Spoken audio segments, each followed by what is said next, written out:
wabarakatuh. Kabar semuanya. Baik Pak.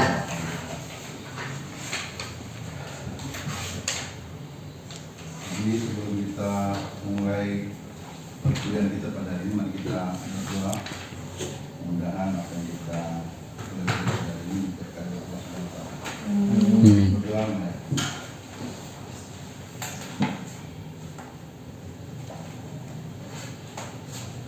Baik, selanjutnya kami akan mengecek kehadiran adik sekalian pada hari ini.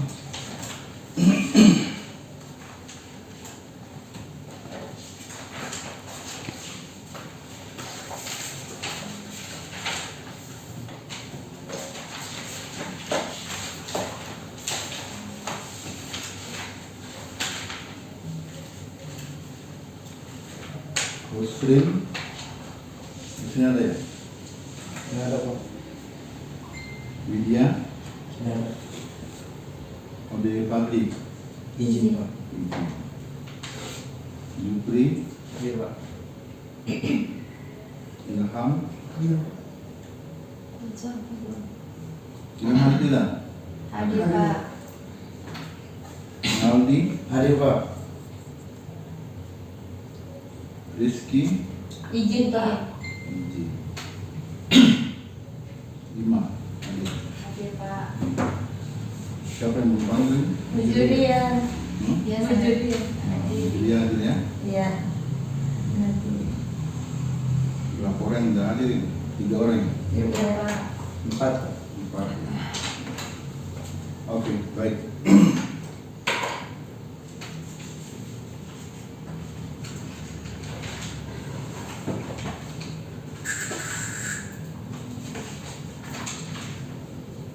Ya, dan sekarang kita akan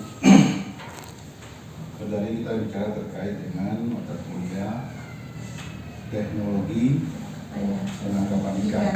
Ya. Di kode mata kuliah itu 3 PS SP 210. Pengajarnya saya dan keluarga saya.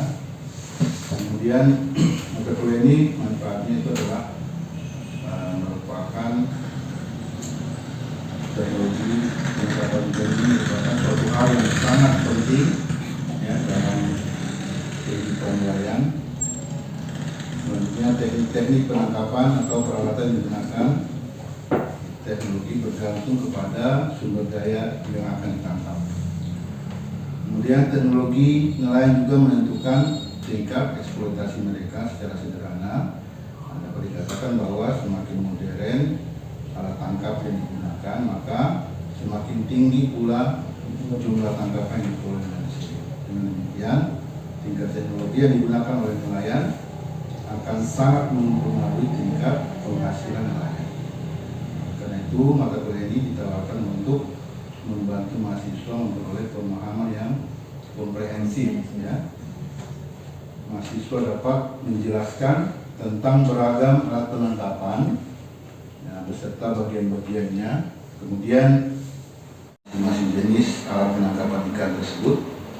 Nah, untuk mata kuliah ini dia termasuk bidang mata kuliah yang wajib ya, diikuti oleh setiap mata kuliah khususnya untuk jurusan penangkapan untuk pemanfaatan sumber daya perikanan. Nah, dia membahas sejarah perkembangan teknik penangkapan ikan, teknik penangkapan ikan, kemudian jenis-jenis teknik penangkapan ikan. Nah, selain teori, materi ini didalami dengan pengamatan secara langsung melalui demonstrasi dan praktek. Nah, kemudian pada akhir perkuliahan ini diharapkan mahasiswa itu mampu yang pertama itu menjelaskan tujuan dan ruang lingkup kuliah, istilah dalam teknologi penangkapan ikan, kemudian proses belajar mengajar dan sistem penilaian. Nah, kemudian yang kedua, mahasiswa dapat mampu menjelaskan tentang bentuk dan bagian-bagian utama kelompok alat penangkapan ikan, jaring sanggih net, bahan pembentuk dan parameter utama.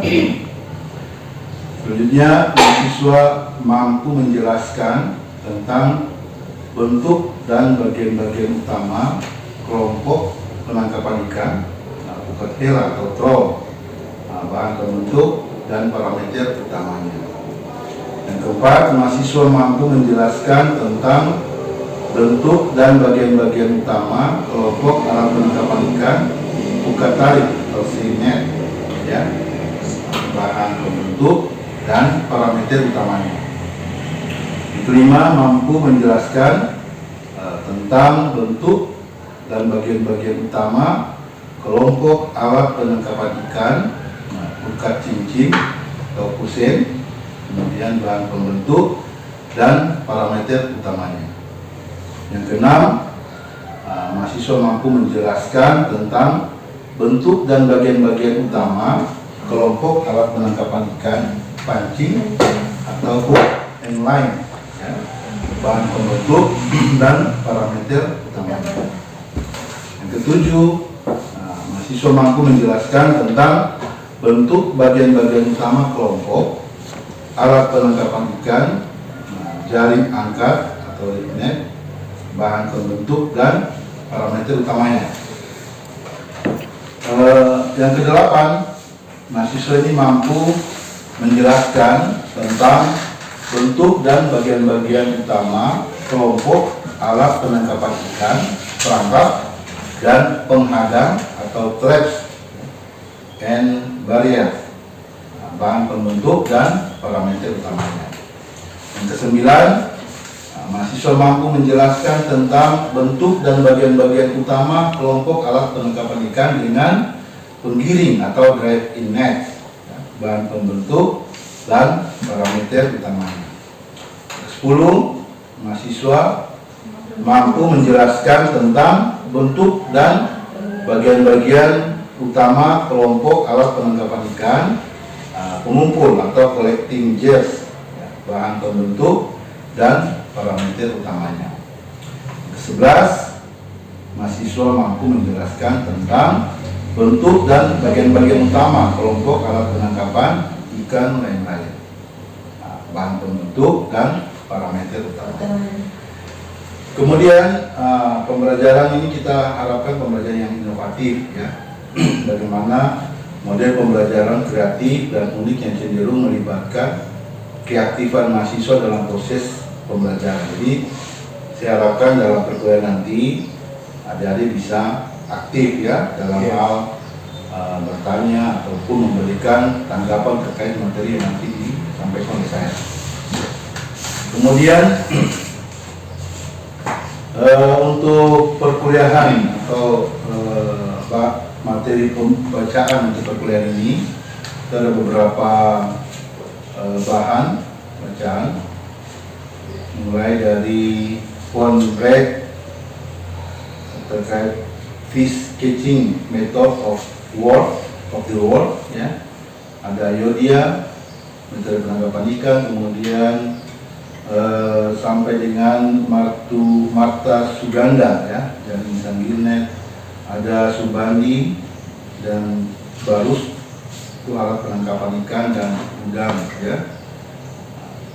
Selain juga saya harapkan adik-adik bisa mendownload, ya, materi-materi lewat internet, ya, lewat internet supaya menambah pemahaman adik-adik terkait dengan materi khususnya untuk mata kuliah teknologi penangkapan ikan.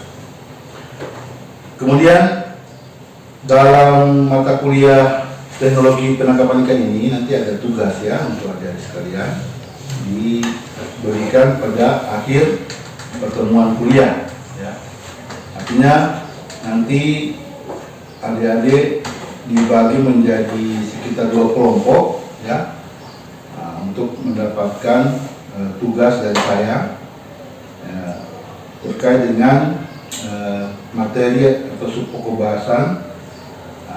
Tugas itu nantinya kami bagi pada adik-adik sekalian untuk nanti dipresentasikan, ya, berdasarkan kelompok. Jadi nanti materi yang adik-adik dapatkan untuk membuat presentasi nanti bisa lewat bahan yang tadi saya sudah sampaikan di atas, ataupun lewat jurnal maupun materi-materi lain di internet. Kemudian di dalam perkuliahan ini juga nantinya ada penilaian, ya. Mungkin di semester 1 atau semester 2, jadi sudah tahu penilaian mata kuliah. Tolong HP-nya dinonaktifkan, ya. Untuk penilaian itu ada nilai A, ya, kurang lebih 80, ya, range-nya. B 70 sampai 79, C 60 sampai 69, D 50 sampai 59 range-nya, dan E itu 49. Jadi kalau sudah nilainya dalam plat nomor atau DE ini, otomatis harus mengambil ulang, tahun ulang lagi, tahun depan lagi. Nah, itu kalau sudah lulus, ya. Ya, Pak. Kemudian presentasi, ya, di dalam mata kuliah ini juga selain daripada kehadiran saudara, ada beberapa poin juga yang menjadi penilaian. Yang pertama itu terkait dengan kuis, ya. Nanti saya berikan pada saat akhir perkuliahan, ya. Kemudian ada kehadiran tadi sekitar dua-duanya sekitar 10%. Ada tugas sekitar 20%. Kemudian ujian tengah semester sekitar 30%, dan ujian akhir semester sekitar 30%. Ya, akumulasinya itu ya 100%, ya. Kalau namanya bagus, otomatis saudara akan mendapatkan nilai A, ya. Oke, baik. Itu gambaran daripada kontrak perkuliahan kita, ya. Ada setuju, ya? Nah, jadi nanti kita materi ini, mata kuliah ini mungkin nanti ada tim dosen.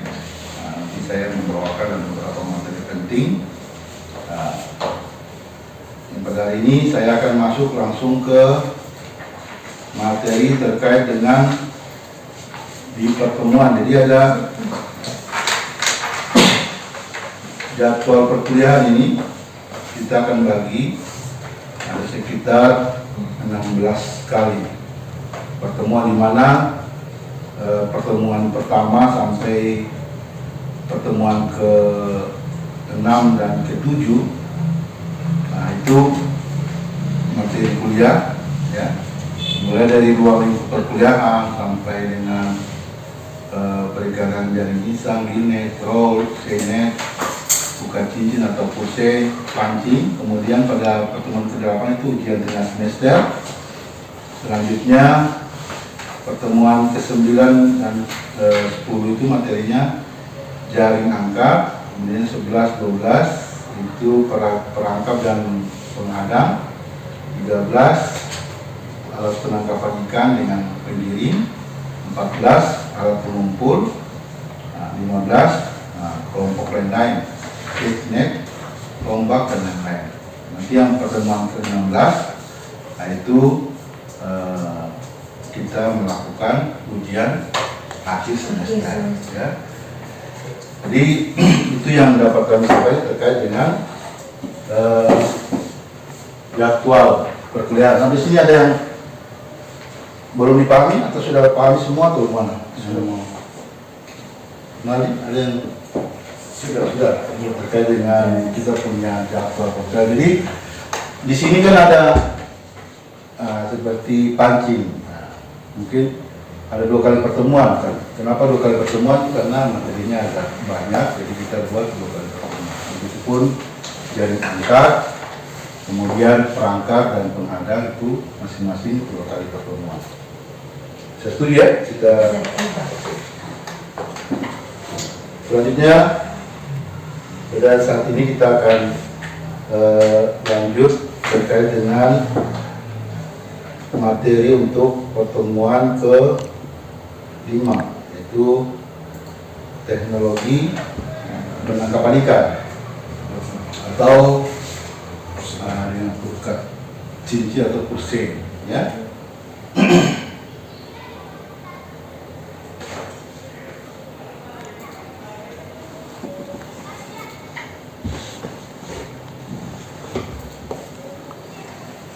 Baik. Siapa sudah pernah dengar terkait dengan buka cincin tadi? Buka cincin, pursen. Yang tahu pursen siapa?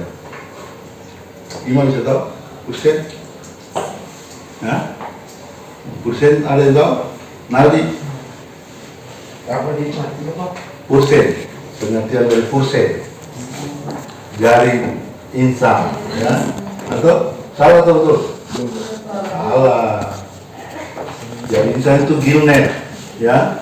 Kalau pursen itu adalah jaring lingkar, ya? Jadi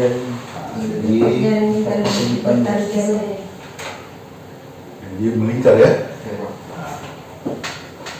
Jadi kalau kita diartikan secara akademik, ini dapat diartikan sebagai jaring yang berbentuk 4 persegi panjang, dilengkapi dengan tali kerut, ya, dilewatkan melalui cincin yang diikatkan pada bagian jaring atau tali ris, ya, tali ris bawah, yang bagian tali ris bawah, ya, tali ris bawah, sehingga dengan menarik tali kerut bagian bawah, jaring dapat dikuncurkan dan jaring akan berbentuk seperti mangkok, ya.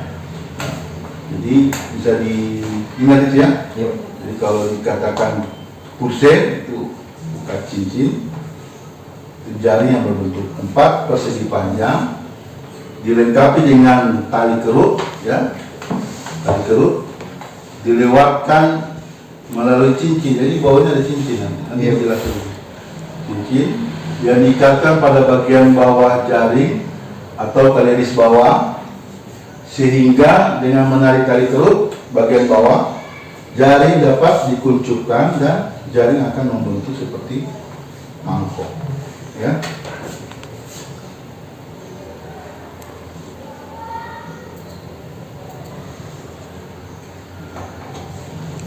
Ini kita masuk ke sejarah perkembangan perikanan pursen di Indonesia. Jadi awal mulanya itu tahun 82. Itu berasal dari, bukan di 82 ya, daerah Rhode Island untuk menangkap ikan menhaden. Itu dipatenkan atas nama Barend Federer dari Bergen, Norwegia. Itu 12 Maret 1859, ya. Kemudian di Jepang pertama kali digunakan tahun 1882. Itu dibeli dari Amerika Serikat. Kemudian di Indonesia dikenal tahun 67 di daerah Batam, Jawa Tengah, melalui bantuan dari Lembaga Penelitian Perikanan Laut.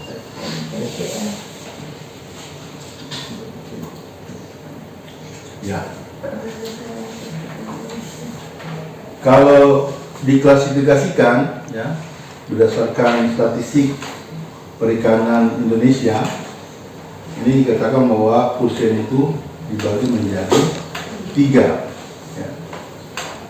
Yang pertama berbentuk persegi panjang, ya, diperisikan dengan 1 kapal. Kemudian yang kedua berbentuk 1 lengkungan atau trapesium terbalik, ya, yang dioperasikan dengan 1 kapal. Yang ketiga berbentuk 2 lengkungan simetris yang dioperasikan dengan 2 kapal.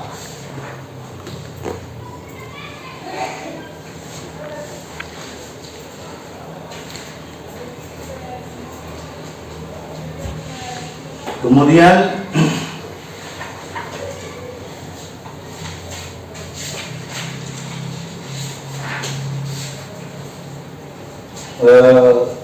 berdasarkan dimensi ya nanti dimensi Pursen itu diklasifikasikan ada Pursen mini ya, Pursen mini atau mini Pursen itu panjangnya tidak lebih dari 300 meter. Ini yang kebanyakan dioperasikan di wilayah Kepala Madang, di bagian Buru Selatan, di Wailuku sana, di Namrole. Nah itu dia tidak lebih dari 300 meter. Sasarannya itu ikan pelagis kecil ya. Nah, itu seperti ikan layang. Kalau sini dibilang ikan moma, ikan kembang, ikan muru, ikan kembung, ya, ikan tongkol, ikan kong ya. Nah, itu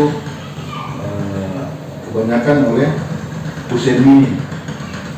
Jadi mini Pursen atau kalau di Kabupaten Bulu disebut dengan bobong ya. Kemudian ada juga Pursen berukuran sedang. Pursen berukuran sedang ini itu panjangnya lebih dari 300 meter hingga 600 meter yang dioperasikan di perairan yang lebih jauh atau lepas pantai. Karena kalau kita pakai yang mini Pursen di yang lebih dari 10 mil ke atas itu 20 mil ke atas itu kan apa namanya arusnya kuat, nah, gelombangnya juga tinggi, itu mempengaruhi tingkat keberhasilan. Nah, makanya itu digunakan Pursen yang berukuran sedang. Kemudian yang ketiga, Pursen yang berukuran besar. Ini panjang lebih dari 600 meter ya, hingga 1000 meter. Itu kalau betul pakai tarik biasa itu bisa satu hari satu malam 1000 meter. Kalau tenaganya sekuat ya. Nah, ini biasanya di perairan laut di dalam zona ekonomi eksklusif Indonesia. Ya. Kemudian sasaran utamanya itu ikan cakalang dan ikan tuna.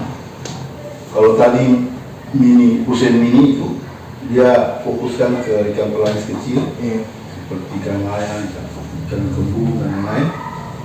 Kalau yang ikan Pursen yang sudah berukuran besar ini otomatis fokusnya itu ikan cakalang dan tuna ya. Kemudian yang terakhir itu Pursen super ya. Pursen super itu panjang hingga lebih dari 1000 meter. 1000 meter itu berkembang di perairan laut bebas, high sea fisheries. Itu menggunakan kapal-kapal ukuran 100 gross ton ya. Itu sudah.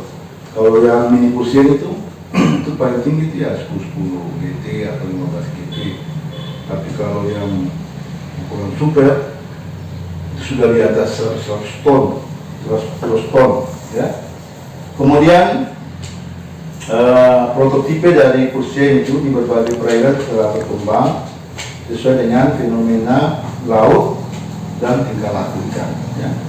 Jadi ada beberapa daerah yang membuat tipe-tipe Pursen tersendiri. Ada Pursen bermulu atau tembang ya. Jadi khususnya untuk menangkap ikan tembang. Ada Pursen kembung, ada Pursen tongkol ya, ada Pursen cakalang, ada Pursen tuna, dan terakhir itu Pursen cakalang. Nah, ini kita melihat mulai dari prinsip penangkapan Pursen ini. Jadi kalau kita bicara prinsip penangkapan, nah, Pursen itu alat tangkap itu dia caranya bagaimana? Ya, otomatis prinsipnya itu melingkari. Kalau gillnet dia menghadap arah ikan, ya. Jadi kan dia jadi insang. Tapi kalau Pursen, nah, dia melingkari gelombang ikan. Kemudian target daripada alat tangkap Pursen ini itu adalah ikan pelagis kecil dan pelagis besar. Ya. Kalau tadi yang saya katakan ikan pelagis kecil itu untuk kapal-kapal mini Poseidon, ya. Kalau ikan pelagis besar otomatis ikan tuna dan cakalang, ya. Itu untuk Poseidon yang ukuran super. Ya. Selanjutnya kita melihat sumber daya ikan pelagis. Ikan pelagis, tahu ya? Iya. Ikan pelagis itu ikan yang bagaimana? Gimana? Ikan pelagis. Ikan yang hidup di Muka. atas permukaan air. Hmm? Ikan yang hidup di atas permukaan air. Kalau di permukaan air. Kalau di atas itu kapal, Maksudnya di ya? tengah-tengah. Di permukaan air. Yang di atas, kalau di atas berarti sudah lewat, ya? Itu berarti ikan terbang, ya? Kalau teman bilang di permukaan itu, Nanti ketika permukaan. pokoknya di permukaan, dia di daerah atas, ya? Tapi bukan di atas permukaan, bukan. Perairan tapi bagian atas, ya? Jadi dia dekat permukaan laut. Kalau sudah di atas permukaan berarti itu memang ikan apa namanya dia ikan puing-puing, ya? Jam terbang, ikan Indonesia, itu salah. Pelagis itu ikan yang hidupnya di aktif di daerah permukaan, jadi seperti ikan layang, ikan tongkol, ya. Kemudian ikan pelagis yang besar seperti cakalang. Cakalang itu jarang dia bermain di dasar perairan, itu kecuali ikan-ikan kerapu, ya. Dan kalau cakalang dia bermain di permukaan. Kalau berdasarkan Dirjen Perikanan itu dia mengelompokkan ikan pelagis berdasarkan ukurannya menjadi dua jenis, ya. Yaitu yang pertama ikan pelagis besar itu ukuran panjang 100 cm sampai 250 cm, itu ukuran dewasa. Misalnya tuna atau tunus SPP, itu bukan bayar ini, Iya, bukan. SPP itu banyak jenisnya, ya. Tunus albako, jadi kalau yang sudah ukuran super. Kemudian ada ikan selar, tembang, sardinella fibrillata, lemuru, dan kembung, ras terliger, SPP. Kemudian unit penangkapan ukat cincin. Jadi kalau orang bicara unit berarti satu paket, ya, unit. Jadi kalau cuma bilang persen saja, berarti orang bicara jaring.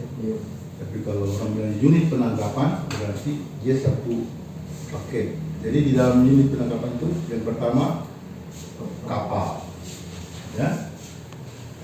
Terus yang kedua alat penangkapan ikan, ya. Jaring, ya.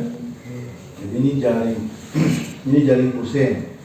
Kalau ini kapal persen, ya.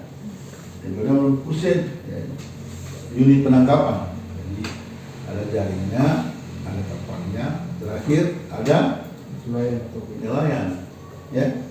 Kalau ada jaring selama ini kapan bisa dapat ikan kalau saya nelayan, ya.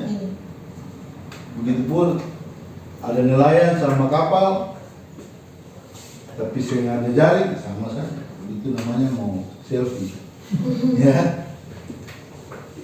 Nah, jadi mesti satu paket. Di sini ada jaring, ada kapal, ada orang, ya. Nelayan. Kemudian kita masuk ke kapal dulu. Jadi kapal ini secara khusus, ya kalau dalam kapal Poseidon namanya Poseidon, kapal Poseidon. Jadi kapal yang secara khusus dirancang dan dibangun untuk digunakan menangkap ikan dengan alat tangkap jenis Hussein. Ya. Di kapal yang khusus dioperasikan untuk menangkap ikan jenis pelagis yang selalu bermigrasi ya, dalam bentuk schooling fish seperti ikan layang, ikan selam, ikan tongkol dan cakalang. Itu kapal ya. Kemudian alat tangkap buka cincin ini, Hussein. Nomura Yamazaki tahun 1977 itu berdasarkan bentuk dasar dan cara pengoperasian. Hussein itu dikelompokkan menjadi 3, yaitu Hussein tipe Amerika dengan kapal tunggal, Hussein tipe Jepang dengan kapal tunggal, Hussein tipe Jepang dengan kapal ganda. Kemudian waktu operasi, jadi ada siang, ada malam hari. Jumlah kapal ada, yang tadi sudah dijelaskan, ada one boat system, satu kapal, ada two boat system, 2 kapal. Ya. Kemudian konstruksi buka cincin atau Hussein ini. Nanti saya akan jelaskan di dia punya apa namanya tangkapnya.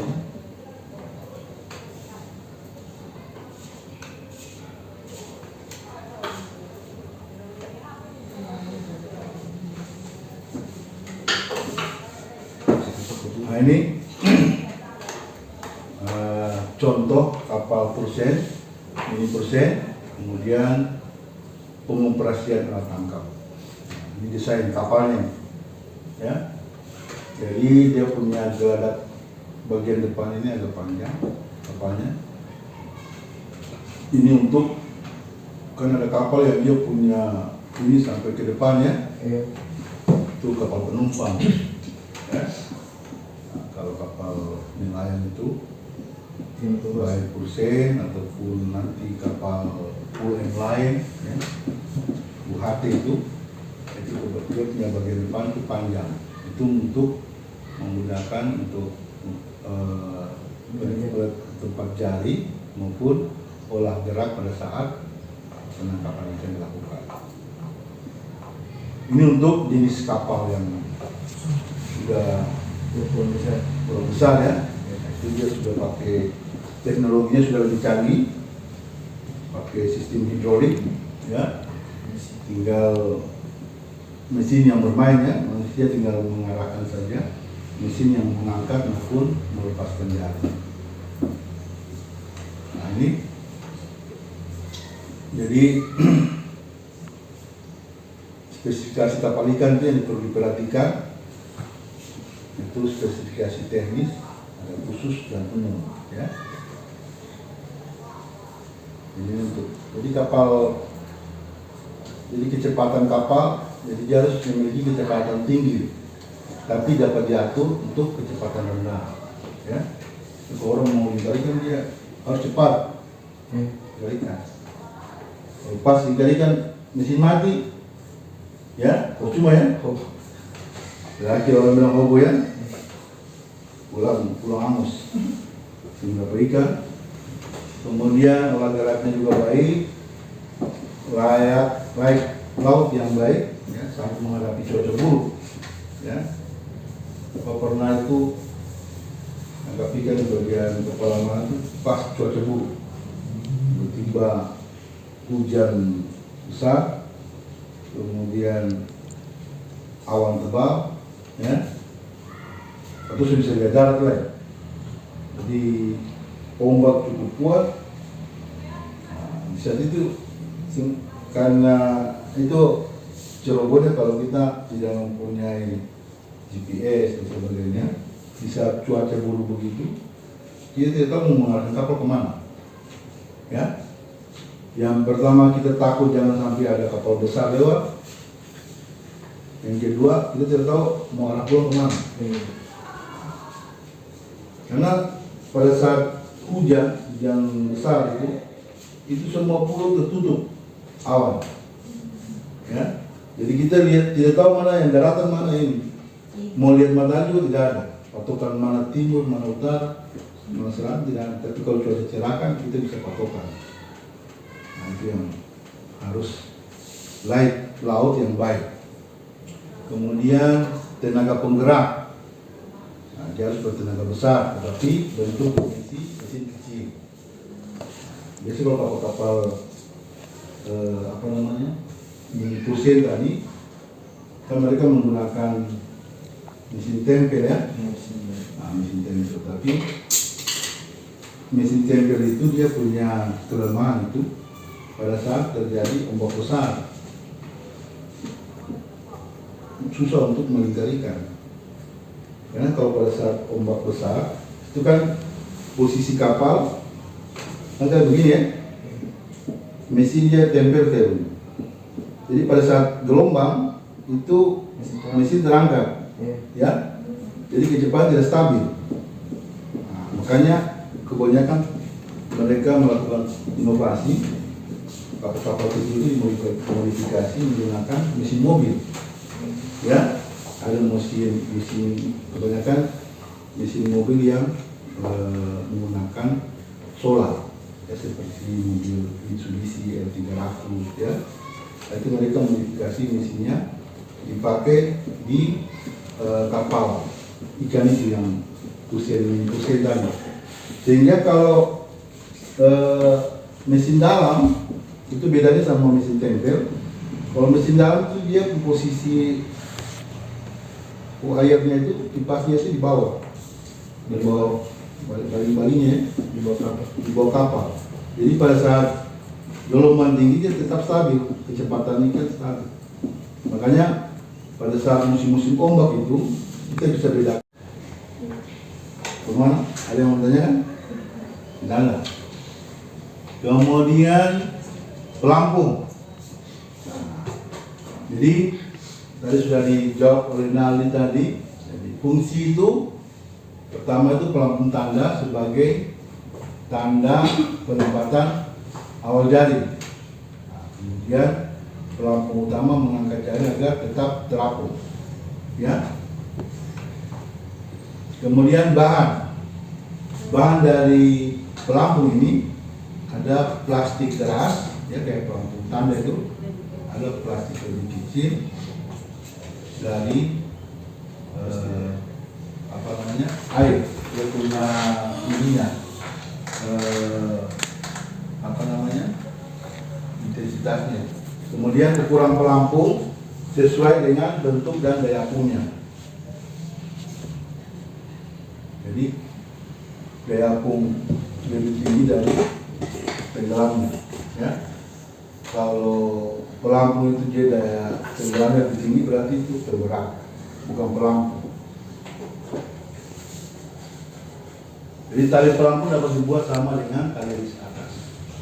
Nah, pemberat itu atau sinker, ya, fungsinya untuk menenggelamkan badan jaring.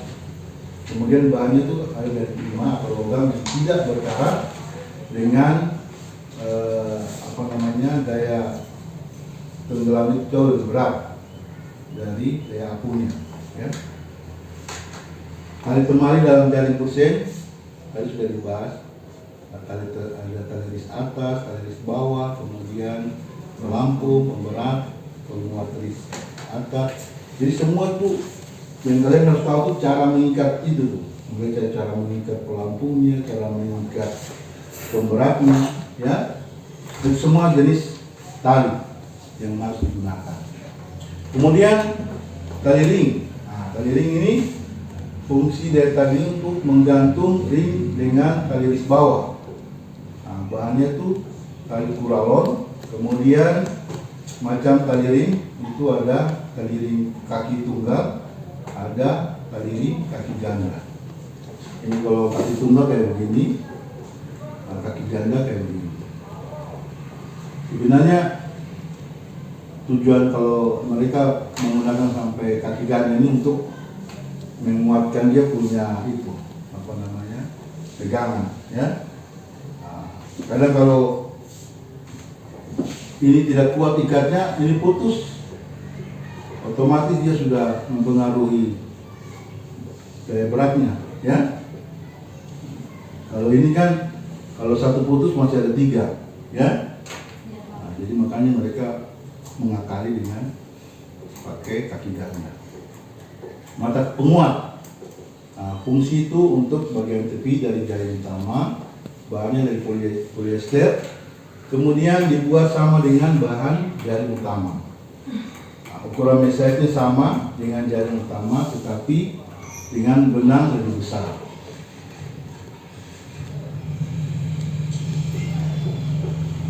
Tadi ring, ya, cincin tadi sudah sebagai pemberat. Jadi kalau mereka harus perhitungkan sebaik mungkin sehingga jaring itu di dalam air itu bisa terbuka sempurna, ya. Jadi kalau misalnya dia punya pemberatnya kurang, otomatis jaringnya juga dia akan mengapung di dalam air. Tapi kalau misalnya dia punya pemberatnya pas dengan pelampungnya, otomatis pada saat dilepaskan jaringnya itu, dia akan cepat sekali untuk terbentang. Jadi dia cepat untuk memurnikan. Nah, banyak sekali itu kalau rumpun itu, ya, rumpun itu biasa kan mereka menggunakan untuk mengikat ikan untuk datang ke rumpun itu mereka menggunakan daun kelapa, ya. Kalau di Kendari itu biasa mereka pakai tali rafia, ya. Itu untuk ikan-ikan kecil datang. Nah, kalau ikan kecil datang, pasti ikan besar juga akan naik lagi, ya. Nah itu biasa kalau misalnya jaring itu dia pendek, otomatis kalau ikannya itu dia gerombolan di bawah itu susah untuk pasti dapatnya sih. Padahal kalau kita melihat, ya, lihat gerombolannya kan banyak, tapi kalau jaringnya itu tidak ke dalam, otomatis dia cuma dapat ikan sedikit, gerombolannya sedikit saja. Nah, jadi panjang kedalaman jaring juga itu sangat mempengaruhi hasil penangkapan. Tali kerut atau kolor, nah ini kursi lain, ya. Itu fungsinya itu menarik, mengumpulkan sehingga bagian bawah jaring tertutup. Nah, itu biasa tuh mereka pakai garden, ya, garden mobil itu untuk menarik tali risi segar. Kemudian dampak alat tangkap purse terhadap habitat dikategorikan ramah terhadap lingkungan, ya. Oke, baik, sampai di situ ada yang mau ditanyakan atau apa yang ditanyakan?